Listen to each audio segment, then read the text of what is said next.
रोशन करेगी दुनिया में बिटिया शिक्षा की ज्वाला है। रोशन करेगी दुनिया में बिटिया शिक्षा की ज्वाला है। बिटियों का सम्मान करे वो बिटिया पाठशाला है। आज हमारे बिटिया पाठशाला के माध्यम से हमारे बीच जागृति कुमारी 9th क्लास की छात्रा 10वीं कक्षा की रसायन शास्त्र का क्वेश्चन लेकर के आई हैं और आप लोगों को बताएंगी कि संतुलित रासायनिक समीकरण क्या है। देखेंगे संतुलित रासायनिक समीकरण क्या है? संतुलित करना क्यों आवश्यक है?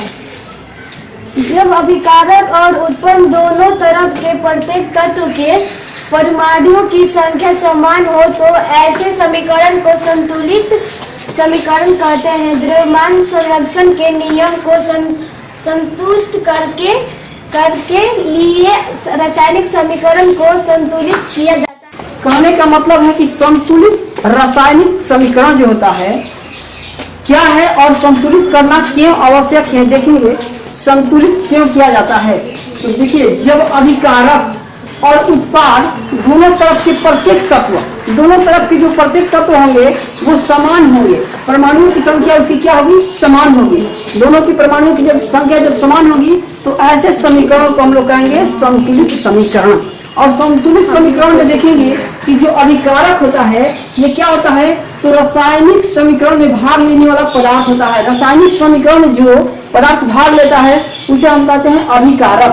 यानी अभिकारक और उत्पाद कि दोनों के परमाणुओं की संख्या जब इक्वल होगी समान होगी तो हम समझ जाएंगे कि हमारा संतुलित रासायनिक समीकरण है।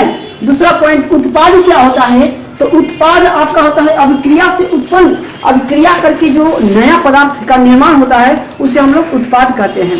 जैसे देखेंगे यहाँ पर एक क्वेश्चन मैंने एक एग्जाम्पल लिया हूँ और इस एग्जाम्पल को बिटिया बताएंगी।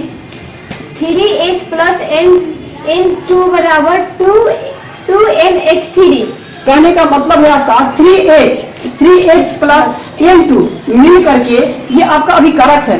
अभिकारक ये है और मिल करके एक नया उत्पाद बना दिया 2NH3 बन गया।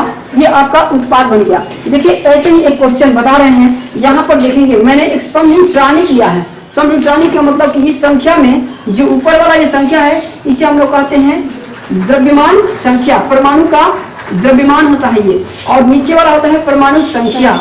ये होता है आपका परमाणु संख्या और ये होता है परमाणु द्रव्यमान। तो परमाणु द्रव्यमान जो है इसका 14 है और इसका संख्या कितना है? तो ये 6 है। तो याद रखेंगे इसके परमाणु द्रव्यमान में से परमाणु संख्या को माइनस करेंगे तो 14 में से 6 जाएगा आपका निकलेगा 8। और देखेंगे इसका है परमाणु द्रव्यमान 16 है और इसका परमाणु संख्या कितना है? 7 है। तो इसको घटाएंगे 16 में से 7 जाएगा तो यहाँ पर 15 होगा। सॉरी 15 होगा इसका। तो 15 में से आपका 7 जाएगा तो निकलेगा आपका 8। और इसका देखेंगे O का 16 है आपका द्रव्यमान परमाणु द्रव्यमान 16 और इसका परमाणु संख्या 8 है। इसको माइनस करेंगे तो 8 होगा। अगर ये प्रोसेस यानी कि माइनस करने पर द्रव्यमान संख्या में से परमाणु द्रव्यमान में से परमाणु संख्या को घटाने पर अगर सभी का मान बराबर आता है इक्वल आता है जिसे हम लोग कहते हैं समन्यूट्रॉनिक। क्या कहेंगे? समन्यूट्रॉनिक। लेकिन यहाँ पर देखेंगे संतुलित समीकरण में यही प्रोसेस थोड़ा सा आता है कि अभिकारक और उत्पाद दोनों तरफ के प्रत्येक परमाणुओं की संख्या समान होनी चाहिए। देखेंगे यहाँ भी आपका देखेंगे यहाँ 2 यहाँ पर 2 है और यहाँ भी 2 है समझिएगा। तो ये मिलेगा और दोनों मिलाकर के क्या बनाएगा समझिए कि इक्वल होना चाहिए। तो 2 यानी कि दोनों का अभिकारक और उत्पाद का परमाणु संख्या जब बराबर होगा इक्वल होगा तो हमारा संतुलित समीकरण बनता है।